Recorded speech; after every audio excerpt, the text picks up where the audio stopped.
성경과 또 우리의 삶에 아주 직관되어지는 그런 말이기도 합니다.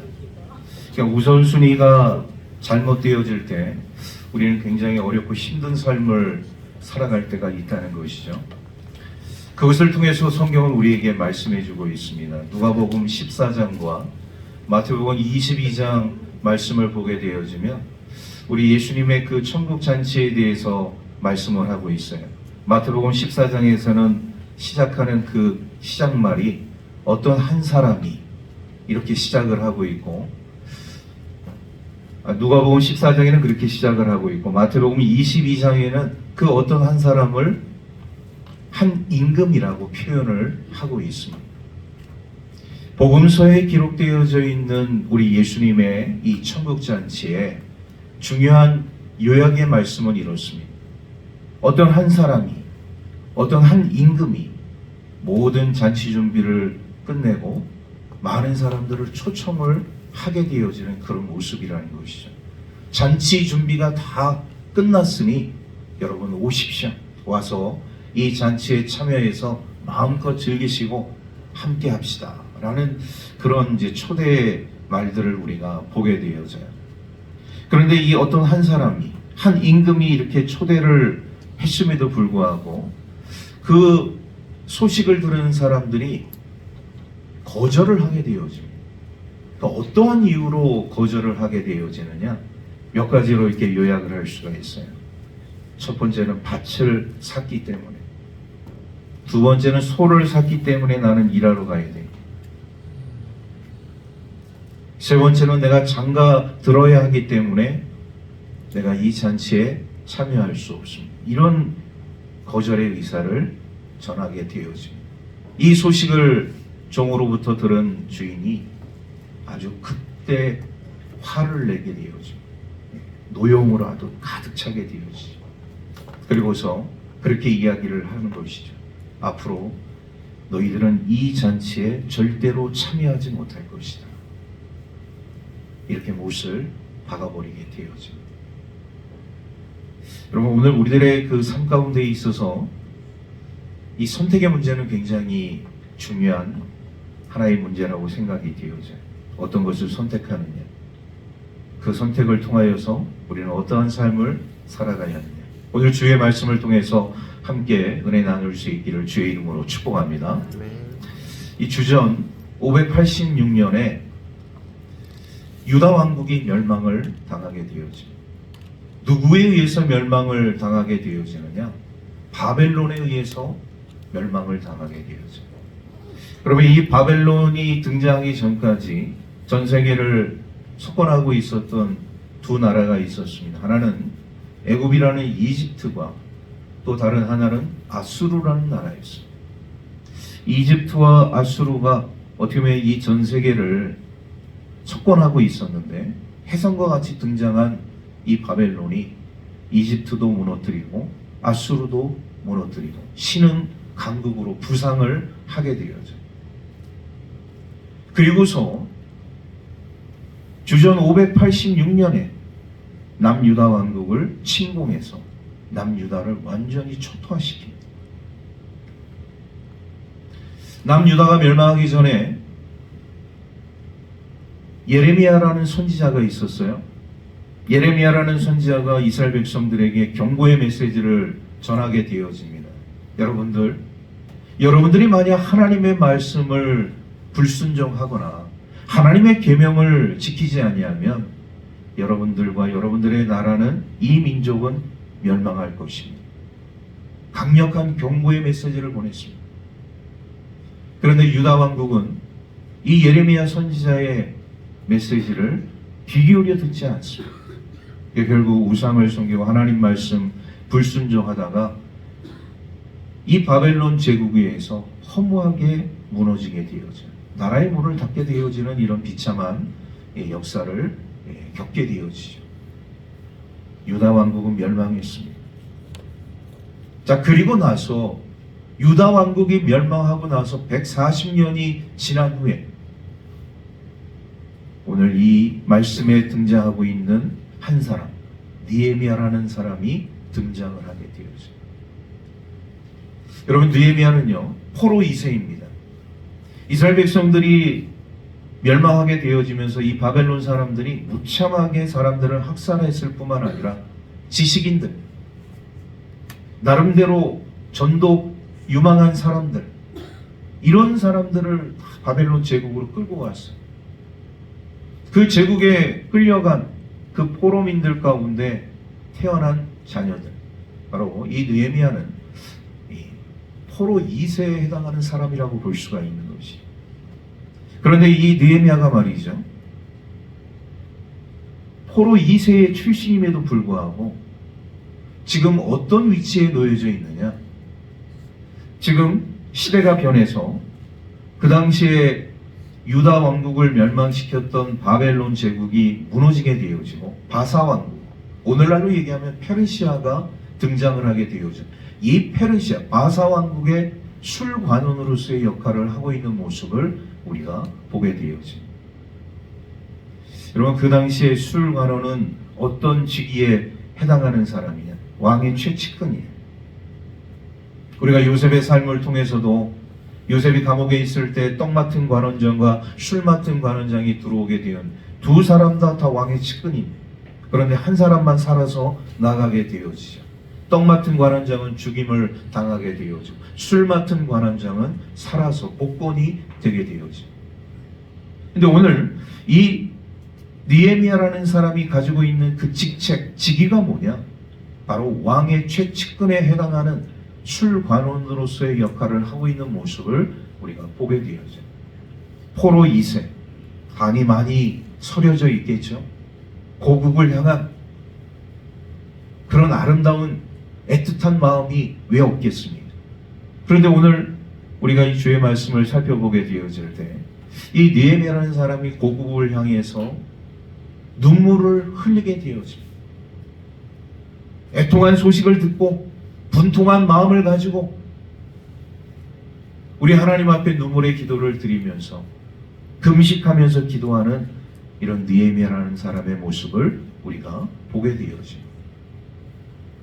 여러분, 이런 느헤미야의 모습을 우리가 바라보면서 그가 가지고 있는 이 술관원이라는 직책, 어떻게 얻게 되었느냐? 포로 2세 출신임에서도 불구하고 이런 페르시아의 수많은 지식인들, 뛰어난 사람들이 얼마나 많이 있겠습니까? 근데 그런 사람들 다 제치고 느헤미야라는 사람이 술관원으로서 왕의 최측근으로서의 역할을 감당하고 있다는 모습을 우리가 보면서 이 사람의 그 삶의 자리 가운데 우리가 자세히는 알 수 없지만 그 맡은 일에 최선을 다할 뿐만 아니라 충성된, 그리고 삶의 자리 속에서 항상 헌신되고 열심히 있는 그런 삶의 자세가 이 느헤미야의 삶 가운데 있었기 때문에 그가 이런 왕의 술관원으로서의 역할을 감당하고 있다는 것을 우리가 보게 되어죠. 오늘 우리 그리스도인들의 삶의 자리가 참 중요한 것 같아요.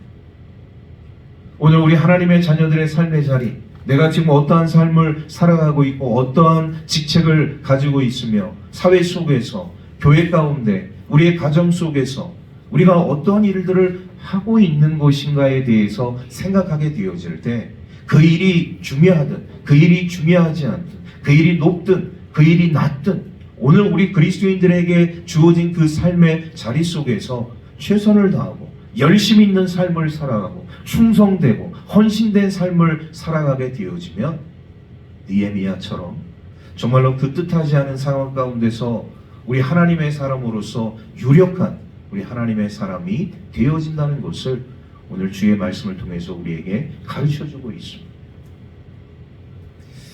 러시아의 대문호인 톨스토이라는 사람이 쓴 책 가운데 세 가지 질문이라는 책이 있습니다.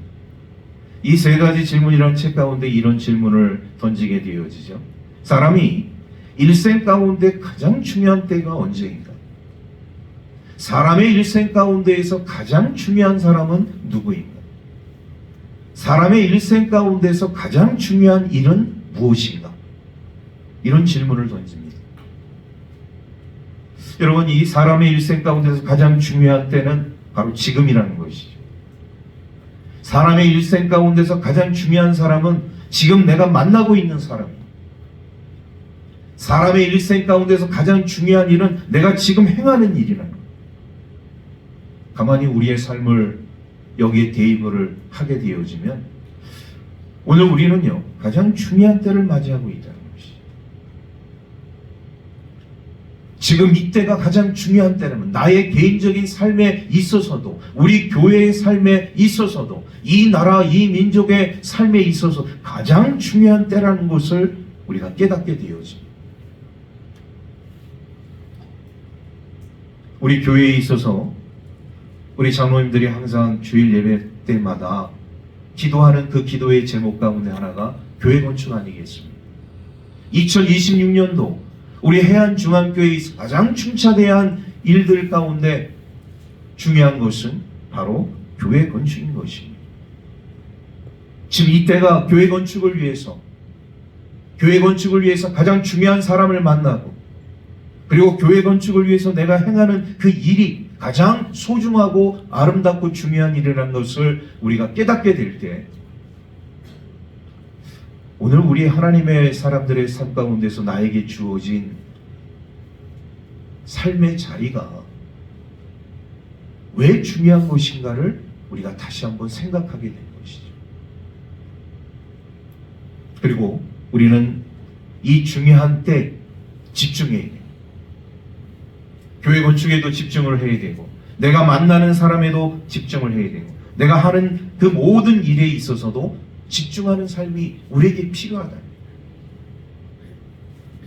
우리 옆 사람에게 그렇게 이야기하겠습니다. 집중합시다. 지금 이 시간 우리는 예배를 드리고 있잖아요. 예배에 집중해야죠. 딴 생각을 하면 안 돼요. 딴 생각을 하는 것은 마귀가 주는 생각이에요. 오로지 우리 하나님께 드리는 예배에 집중할 수 있는 오늘 우리의 삶의 자리에서 나에게 주신 우리 하나님의 은총에 집중할 수 있는 저와 여러분들의 삶이 되기를 주의 이름으로 축복합니다. 느헤미야라는 사람이 이렇게 술관원으로서의 그 직책에 있었잖아요. 그런데 자신의 동생을 하난이라는 사람으로부터 슬픈 소식을 보고를 받게 됩니다. 자, 오늘 말씀 2절 말씀을 우리 함께 다 같이 읽도록 하겠습니다. 시작. 내 형제들 가운데 하나인 하나니가 두어 사람과 함께 유다에서 내게 이르렀기로 내가 그 사로잡힘을 면하고 남아있는 유다와 예루살렘 사람들의 형편을 물은지. 자신의 동생 하나니가 사로잡힘을 면하고 그 먼 유다에서부터 여기 지금 수상궁까지 페르시아 수상궁까지 여러분 이 수상궁은요 오늘날 이 이란에 수스라는 지역이 있어요. 수스. 이 수스라는 지역이 바로 수상궁 옛 수상궁의 진영입니다. 거리가 1200km 정도 돼요. 오늘같이 교통이 발달된 시대가 아니지 않습니까? 그 1200km를 오는 그 과정 속에 얼마나 우여곡절이 많이 있겠어요. 생사를 넘어야 하는 그런 순간들도 많이 있었을 것입니다.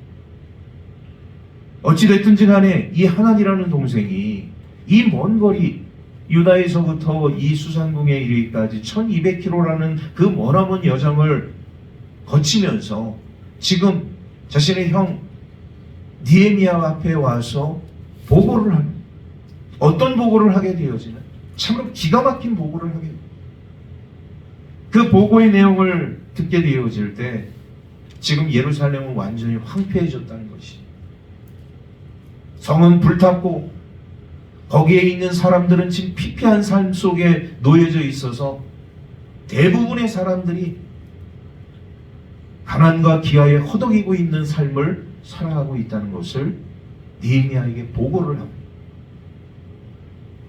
여러분 이 보고를 지금 듣고 있는 이 느헤미야 정말 통분을 감출 수가 없는 것이 자신의 조국이면서 자신의 나라이면서 우리 부모님의 고향 나의 삶에 어떻게 보면 지주가 되어지는 이런 옛 땅인 예루살렘이 지금 불타고 있고 황폐되어져 있고 그 땅에 사는 사람들의 그 삶이 피폐하고 너무나도 고통스러운 삶을 살아가고 있다는 이 소식을 느헤미야가 듣게 되어졌을 때 여러분 얼마나 마음이 아팠겠습니까? 그는 수일 동안 눈물을 흘리면서 하나님 앞에 금식 기도를 하게 되었죠. 느헤미야는요 울지 않고 금식 기도하지 않고 편안한 삶을 살 수 있는 사람. 왜? 위치가 술관원으로서 왕의 측근 아니겠습니까? 편안하고 안락한 삶을 살 수 있습니다. 그냥 140년 전에 있었던 그런 일이기 때문에 지금 그 사람들이 당한 그 결과 내가 어떻게 할 수 있겠느냐 이런 마음을 가질 수도 있어요. 그것은 그 사람들의 일이고 나는 지금 나의 삶을 살아가야지. 얼마든지 그런 생각을 가질 수 있습니다. 그런데 느헤미야는 그렇지 않았다는 것이죠. 자신의 동족들의 그 삶의 자리가 이렇게 아프고 괴롭고 피폐한 그 삶 속에 놓여져 있다는 그 소식을 들었을 때 정말 그 마음 속에서 느헤미야의 그 마음 속에서 끌어오는 그 통분의 마음을 감출 수가 없었다. 이 느헤미야의 그 기도의 눈물이 이스라엘의 회복의 시작점이 되어졌다는 것을 우리는 이 말씀을 통해서 깨닫습니다. 여러분, 하나님을 위해서 흘리는 눈물은요 역사의 흐름을 바꾸게 되어져요. 우리는 그것을 깨달아야 됩니다. 하나님을 위해서, 하나님의 나라를 위해서, 하나님의 의를 위해서 흘리는 눈물은 헛된 눈물이 없다는 거예요. 그 눈물이 흐름에 역사의 방향을 완전히 바꿔버리게 되어지는 이런 놀라운 결과가 나타난다는 것을 오늘 성경은 우리에게 가르쳐주고 있습니다. 사자성어 가운데 순수추주라는 그런 사자성어가 있습니다. 이 순수추주라는 이 사자성어의 그 뜻은 물이 흐르는 그 방향으로 배를 민다는 그런 뜻이 담겨져 있어요. 그런데 거기에 그 속 의미를 우리가 살펴보게 되어지면 적이 공격하는 그 방향에 역방향으로 되받아쳐서 역으로 적을 공격한다는 그런 의미가 이 순수추주라는 사자성어 가운데 담겨져 있습니다. 여러분, 우리가 세상의 이치를 살펴보게 되어지면 세상의 이치는 권세와 권력과 돈의 흐름대로 세상이 흘러가게 되어져 있어요. 그런데 하나님의 삶의 법칙은 그렇지 않습니다. 세상의 법칙은 그렇게 권력과 돈의 힘으로 인해서 세상이 흘러갈 수는 있지만 하나님의 법칙은 그게 아니에요. 하나님의 법칙은 하나님을 향한 눈물의 흐름의 방향으로 흘러가게 되어진다는 것을 우리는 주의 말씀을 통해서 깨닫게 되어집니다. 하나님의 역사는 어떻게 보면 세상의 역사를 거슬러 올라가는 것이죠. 살아있는 물고기가 물을 거슬러 올라가듯이 우리 믿음의 삶을 살고 있는 하나님의 백성들의 삶 가운데 진정한 우리 하나님을 향한 눈물의 기도를 드리게 되어질 때 오늘 이 느헤미야가 자신의 동족들이 이렇게 피폐하고 그리고 지금 엄청난 충격적인 그런 상황 속에서 고통당하고 있을 때 그들을 위해서 진정한 눈물을 흘림의 그 시작이 변화의 시작이고 회복의 시작이라는 것을 우리가 깨닫게 되어지는 것처럼 하나님의 법칙을 우리가 보게 되어진 세상의 법칙과 완전히 다른 결과가 나타나게 되어진다는 것을 우리는 깨닫습니다. 그러므로 우리 그리스도인들은요 우리 하나님을 향한 눈물을 흘려요.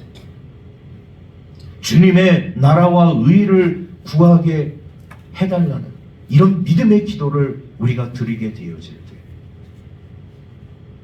우리 하나님의 나라가 우리 하나님의 공의가 하나님의 정의가 이 땅 가운데 실현되게 될 줄로 믿습니다. 지금은 암울하죠. 보이는 것 같지 않죠. 세상의 법칙대로 다 흘러가는 것처럼 보이지 않습니다.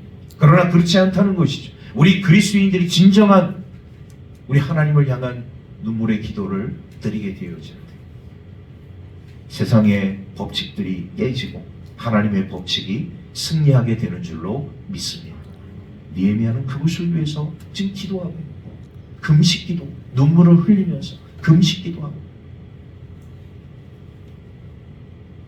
그러면서 그는요 지금 자기 백성들이 이 지금 포로민으로 끌려와서 어떠한 삶을 살고 있는 것인가를 보게 되어져요. 여러분, 포로민들의 그런 삶이 과연 어떤 삶이겠는가? 포로민들의 삶에는 자유가 없습니다. 그러다 보니까 거의 뭐 노예나 종으로 전락하는 경우들이 많이 있는 것이죠. 이스라엘 백성들이 애굽에서 430년 동안을 살아가면서 그들의 어떻게 보면 선조는 다 히브리 민족이고, 물론 그들의 그 피 속, 혈관 속에 흐르는 피는 히브리 민족이라고 볼 수는 있지만 삶의 자리, 삶의 문화, 삶의 형태 다 애굽의 문화, 애굽의 방식을 쫓아가고 있었다. 애굽의 우상을 바라볼 수밖에 없고, 그들이 즐겨하는 문화에 참여할 수밖에 없고, 자이든 타이든 알게 모르게 그들의 문화 속에 동화될 수밖에 없는 이스라엘 백성들의 모습이 있었다는 거예요. 그러니까 하나님께서 말이죠, 430년 동안 애굽에서 종살이 노예 생활을 하고 그들의 문화를 답습한 이스라엘 백성들, 광야에서 40년 동안 그 때 묻은 과거의 그 문화, 전통, 우상의 문화 다 씻겨내기 위해서 철저한 훈련으로 그들을 훈련시킨 거 아니겠습니까? 그 광야에서 엄청난 훈련을 받았잖아요. 그런데 그게 다인 줄 알았는데 아닌 것을 우리는 가나안에서 살고 있는 이스라엘 백성들의 모습을 우리가 보게 돼요. 왜? 가나안의 문화가 또 자리 잡고 있기 때문에. 산을 하나 넘었으면 뭔가 좀 평지가 나오고 세상 살맛 나는 그런 세상이 펼쳐져야 되는데, 산을 하나 넘으면 또 하나의 산이 나오고, 강을 하나 건너면 또 하나의 강이 나오고, 여러분, 우리의 인생이 그런 방향으로 지금 흘러가고 있다는 것을 우리가 깨닫지 않습니다. 오늘 포로민으로 잡혀온 이스라엘 백성, 이 바벨론이라는 나라에서 지금 삶을 살아가고 있어요. 그런데 이 바벨론이라는 나라에서 삶을 살아가고 있으면서 이스라엘 백성들의 그 신앙의 정체성, 하나님 백성으로서의 정체성을 잘 지키면서 삶을 살아가고 있느냐? 그렇지 않다는 것을 우리가 보게 되어져. 그들의 문화에 동화되어져서 그들이 추구하는 그런 쾌락과 문화 속에 젖어들고 있는 우리 하나님의 백성들의 모습을 우리가 보게 되어져. 세상의 유혹이 정말 무지갯빛처럼 이스라엘 백성들의 삶 가운데 찾아오고 다가오게 되어진다는 것이, 그 유혹을 견딘다는 것이, 그 유혹을 뛰어넘는다는 것이 너무나도 힘들고 어렵다는 것을 우리가 보게 되어져.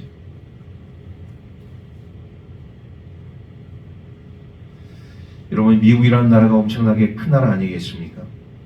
근데 미국에 아이오와주라는 그 주가 있어요. 근데 거기에 아주 넓은 땅에 옥수수밭이 있습니다. 이 아이오와주의 아주 그 넓은 평지에 옥수수밭이 얼마나 넓겠습니까? 제가 한번 이 중국이라는 나라 2004년도에 이 선교를 가게 되어지면서 장춘공항에서 내려서 제가 그 조선족이 있는 연변까지 5시간 동안 고속버스를 타고 갔거든요. 장춘공항에서 제가 탈 때 옥수수밭을 봤어요. 그런데 연변 그 터미널에 딱 내리는 그 순간까지 옥수수밭이 있더라고요. 옥수수밭이 얼마나 넓은지 몰라요. 자고 일어나도 옥수수밭, 또 자고 일어나도 옥수수밭. 중간에 한번 좀 쉬는 휴게소에서 내려서 또 봤더니 그 앞에 옥수수밭. 여러분, 중국이란 나라도 넓어서 이런 옥수수밭이 한번 펼쳐지게 되어질 5시간, 여러분, 우리 서울에서 부산 가는 그 거리, 뭐 4시간 20분, 뭐 4시간 30분 이렇게 걸리는 거리이지 않습니까? 서울에서 부산까지 가는데 전부 다 옥수수밭이. 생각을 한번 해보세요. 그런데 이 아이오와주에 엄청나게 넓은 이 옥수수밭, 그런데 겨울을 지나고 나서 봄이 되어지잖아요. 이 옥수수밭에 엄청나게 많은 철새들이 죽어 있는 것을 보게 됩니다. 수천 마리, 수만 마리들이 이 옥수수밭에 죽어 있는 거예요. 왜 이 옥수수밭에 수많은 철새들이 다 죽어 있는 거? 그 원인을 분석하게 됐더니 이 캐나다에서 이 겨울을 이제 피해서 남쪽으로, 따뜻한 남쪽으로 내려오던 철새들이 이 아이오와주를 지나가면서 잠깐 이제 거기서 휴식을 취하는 거죠. 이 옥수수 밭에서. 근데 옥수수 밭에 다 내려앉았어 있고 철새들이. 근데 거기에는 뭐가 있습니까? 맛있는 옥수수가 있거든요. 그 철새들이 계속 옥수수를 따먹는 거예요. 하루가 지나고 이틀이 지나고 계속 시간이 지나고 찬바람이 나기 시작하고 서서히 몸이 움츠러드는 그런 시기가 되어지는 그 상황 가운데 이 철새들은 거기를 떠나지 못한 계속 맛있는 옥수수를 먹습니다. 그러다가 겨울이 오게 되어질 때 이 철새들은 날아가지 못하고 거기서 다 얼어 죽는 거예요.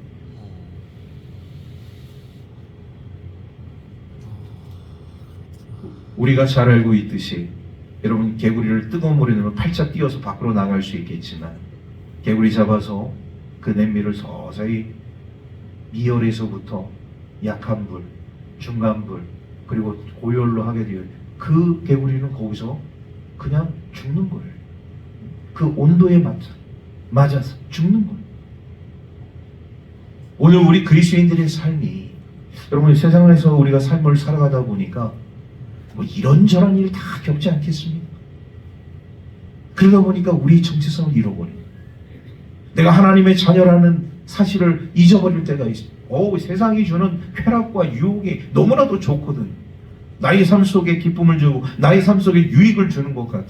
그러니까 거기에 맞들려서 하루 이틀 1년, 10년, 20년 보내다 보니까 내가 하나님의 자녀이고 하나님의 백성인데 내가 어디에 있어야 되고 무엇을 해야 할 것인가에 대한 생각을 놓게 되어져요.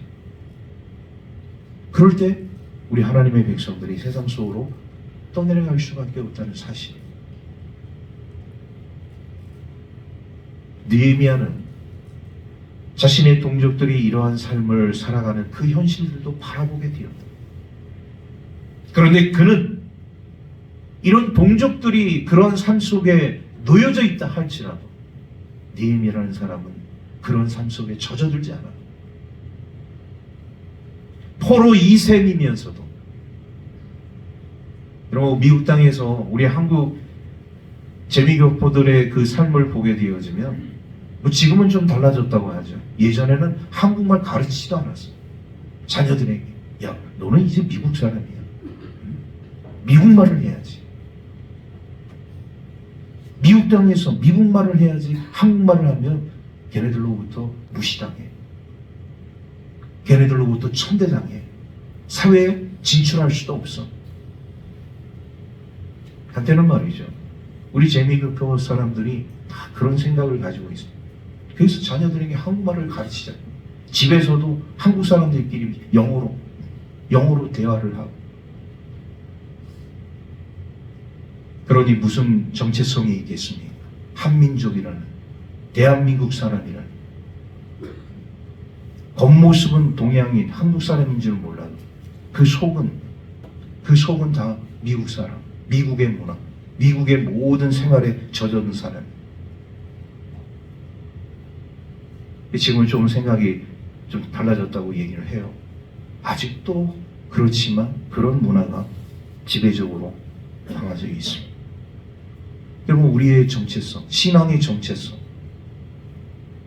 우리가 하나님의 자녀라는 것을 내가 잃어버리는 순간에 내가 어떤 일을 하나님의 사람으로서 어떤 일을 해야 한다는 것을 잃어버리는 그 순간에 우리는 세상 사람도 아닌 하나님의 사람도 아닌 머뭇거리다가 여기 기웃 저기 기웃하다가 아무것도 아닌 인생을 살아가다가 끝날 수밖에 없다. 느헤미야는 그걸 알았다.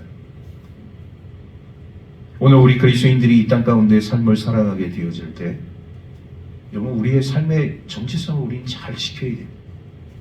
이 세상이 아무리 악하고 이 세상이 아무리 기독교를 핍박하고 조롱하고 멸시하고 하나님의 교회를 무시한다 할지라도 우리는 하나님의 백성이고 하나님의 교회이고 하나님의 사람으로서의 그 삶을 살아가는 것이 우리의 정체성이라는 이거를 우리는 잃어버려서는 잃어버리는 순간에 우리는 망하는 것입니다. 밑도 끝도 없이 그냥 추락하는 것이 말씀을 정리합니다. 여러분 오늘 우리 삶의 우선순위 아무리 강조해도 지나치지 않습니다. 우리 믿음의 삶을 살고 있는 하나님의 백성 오늘 이 느헤미야라는 사람이 유다 왕국이 멸망하고 140년 만에 등장해서 페르시아 왕의 술관원으로서의 그 삶의 자리에서 얼마나 최선을 다해서 자신의 그 직책에 충성하는 그런 사람이었습니다. 그러나 그는요 거기서 끝나지 않았습니다. 진정 하나님의 백성들을 향해서 우리 하나님을 향해서 눈물을 흘릴 줄 아는 눈물의 사람이었다. 오늘 우리 한국교회 우리 그리스도인들의 삶 가운데 정말 잃어버리고 있는 것 중에 하나가 뭐냐면 눈물의 기도예요. 우리 초대교회 그리스도인들은 눈물의 기도를 하나님 앞에 많이 드렸습니다. 우리 한국교회 우리 초기 우리 그리스도인들의 삶 가운데 눈물의 기도를 하나님 앞에 많이 드렸습니다. 교회마다 통곡하며 교회마다 회개의 눈물을 흘리며 교회마다 서로의 은혜를 함께 나누면서 기도의 눈물을 흘려요. 언제부터인가 우리 한국교회 이런 기도의 눈물이 사라져버리지 않았습니다.